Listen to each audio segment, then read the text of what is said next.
Մենք հոգևոր ենք եւ մեր զենքերը, մեր պատերազմը հոգևոր է եւ մեր զենքերն էլ հոգևոր են։ Եվ մենք եկեղեցի ենք, մենք ֆիզիկապես կանք եւ գոյություն ունենք, բայց միևնույն է, անգամ որ մենք կանք եւ գոյություն ունենք, նորից մեր գոյությունը հենված է աներևույթի վրա, հավատքի վրա։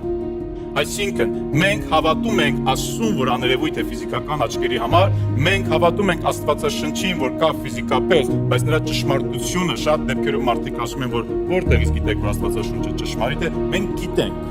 Մենք համոզված ենք, գիտականորեն էլ կարող է փորձենք ապացուցել, բայց դա մեզ չի հետաքրքրում, որտեղ մեր կյանքով մենք գիտենք, որ այս խոսքերի մեջ կյանք կա եւ այն կարող է փոխել մեր կյանքերը։ Ամեն բան կարծես մեր կյանքում, հավատքի կյանքում հենված է աներևույթի վրա,